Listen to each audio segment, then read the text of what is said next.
Really? He makes not many, but the valid point that he made about Boris Johnson being Prime Minister is that we need someone in power who is going to be able to make a good deal with Europe. Now, if Boris Johnson becomes the Prime Minister, and he was the front runner on the whole Brexit thing, he is the reason why Europe believes us, one of the reasons why Europe believes us to be a joke right now. And now we then, not us, sorry, let's take us out of it. We have not voted for this man. The Conservative Party, amongst themselves, for whatever reason, believe that Boris Johnson is the right man to run the country. We the people don't agree. But, you know, if that's... Oh, there he is. What is it? You guys listening to me here? I mentioned Brexit. Literally, look. Boris Johnson, Brexit. Fucking hell. Scary times. Boris on Brexit. We either do this or we're doomed. Well, yeah. Let's hear what he has to say. Oh, it's gone. Oh, man. The quicker we get them out, the better. It's true. It's the better he is no longer in just... Do you think it's going to happen? Do you think he's going to be the next Prime Minister? Sadly, yeah. I believe that. This is like probably the conversations like Americans were having before Trump got in, you know? They're like, do you think Trump's really going to win? And like people are like, I don't want him to, but he probably will, you know? A bit of a shock to us though, wasn't it? Yeah. Another thing I think is peculiar. Don't you think that it's weird that politics around the world, they say it's a democracy, but then the front-running parties are always blue and red.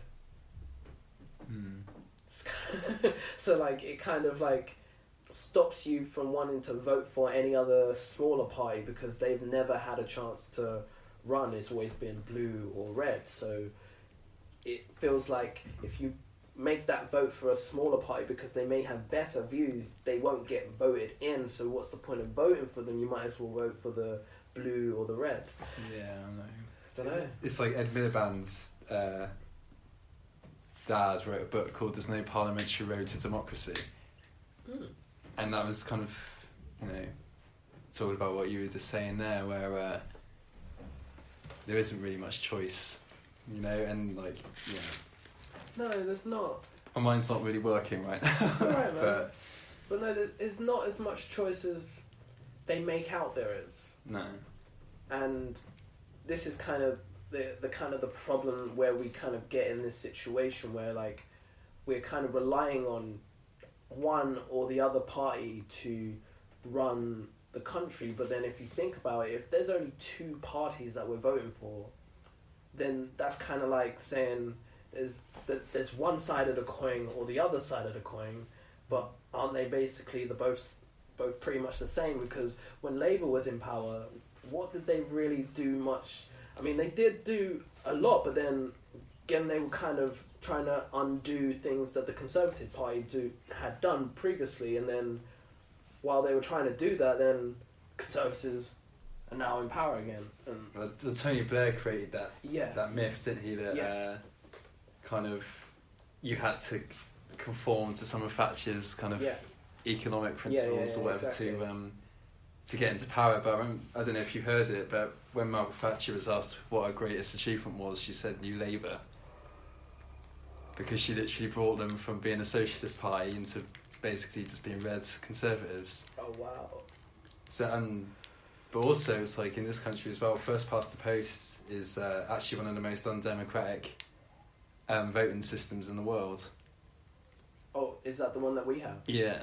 Oh shit. So like that is actually one of the most undemocratic. So yeah, it's a lot harder for the smaller parties or anything to to be able to get into Parliament and whatnot. Huh. I never knew that. But that's the thing. Like, isn't it funny? Kind of in I don't know if it's in other countries. It probably is in most other countries. But like, for you to know about the law, you have to become a lawyer. They don't teach you that in school. For you to know about your taxes, you have to do something revolving around finance and shit like that. Otherwise, you don't know about how taxes work properly. And the joke is, the government will give the excuse that they don't want to teach us about taxes because that will give us more a chance to be able to cheat the system. But no, as you're seeing right now, the people who know how to cheat the system are cheating the system, and you're letting them cheat the system.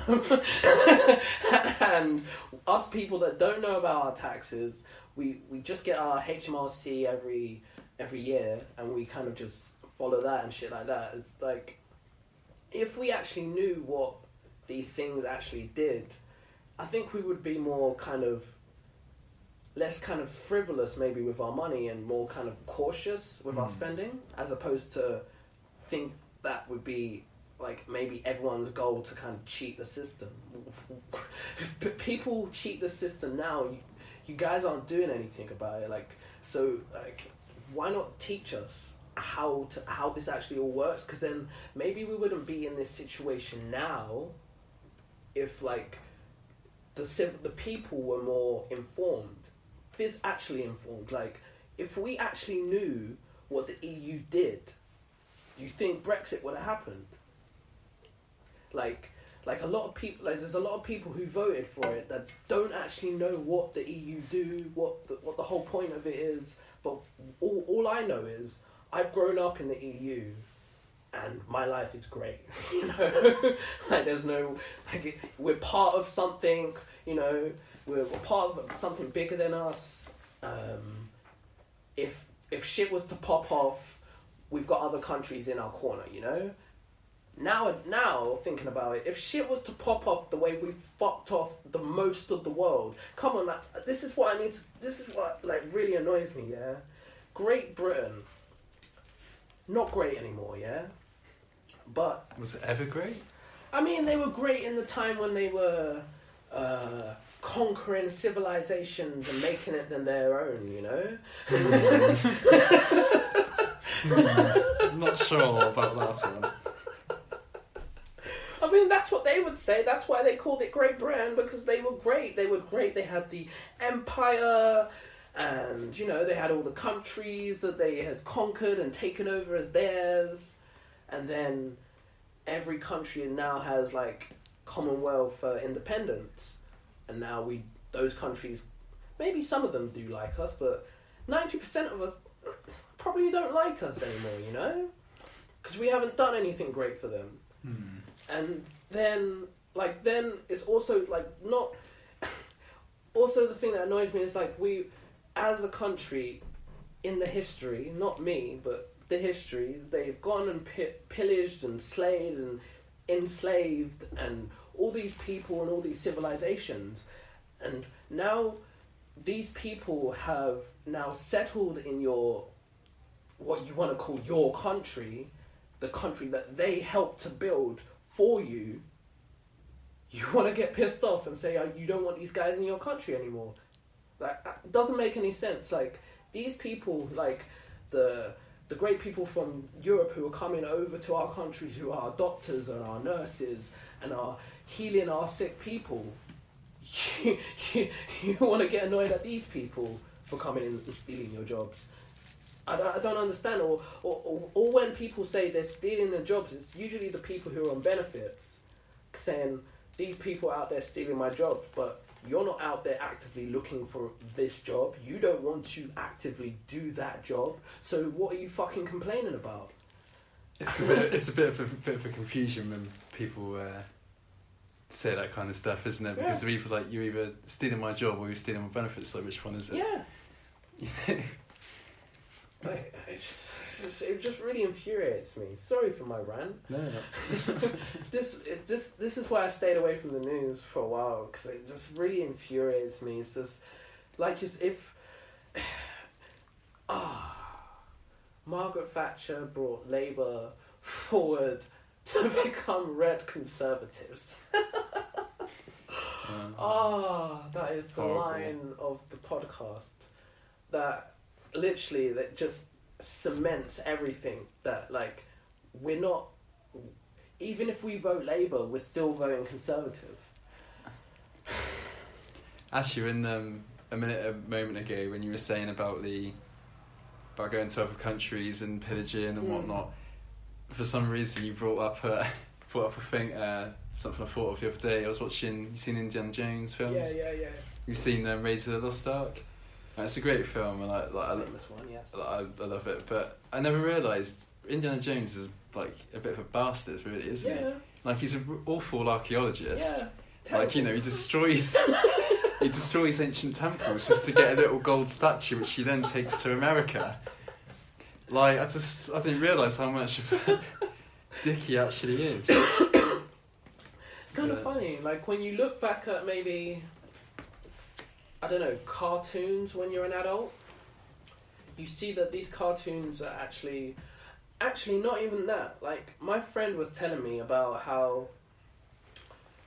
cartoons nowadays are the things that people need to watch, because there's things that these animators or writers are putting in these shows that kids are privy to, and they're changing their thinking and thoughts on real life issues. But because adults are out of the room and they're just, this TV show, they love this show, let's stick him in front of the show and he's watching it.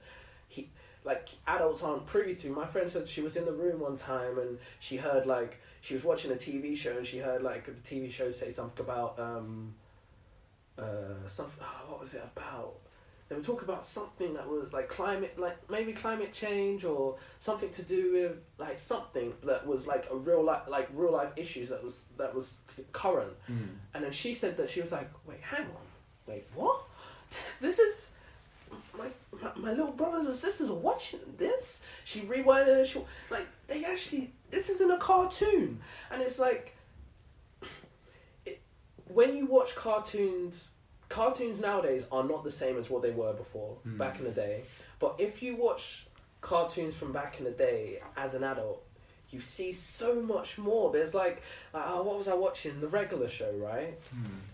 In The Regular Show, they go to this chicken bar or something after work or something, and they get loads of chicken wings.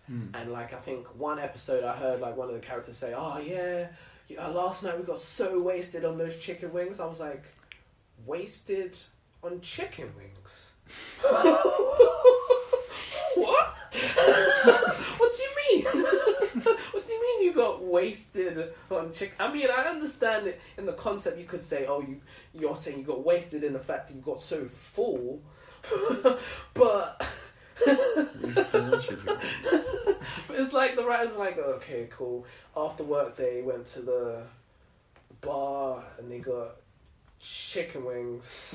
Chicken wings. But they got wasted. People would just think they got full. Heavy nightmare. Or kids will just think they got full. And and then it's just thinking about the terminology that they use, and it's just like, wow, I didn't see this as a kid because I was so innocent, not privy to the outside world. But then, because of social media and because of the world of how it is nowadays, like that little boy who's 8 years old who wrote a letter to McDonald's about single-use plastic. Kids are on it nowadays, so like, I don't know. Are they so on it because of what they're watching, or like because of what they have around them? But I don't know. Like, at 8 years old, I was not thinking about like the world, you know, and that maybe they just can't avoid it as much now. Yeah, maybe it's that. But it's crazy to think that an 8-year-old is thinking about these things, and the people who are in power can't think about that. Maybe if we make the companies accountable for their plastic use, maybe they might care more about, maybe put some sort of fine on like companies not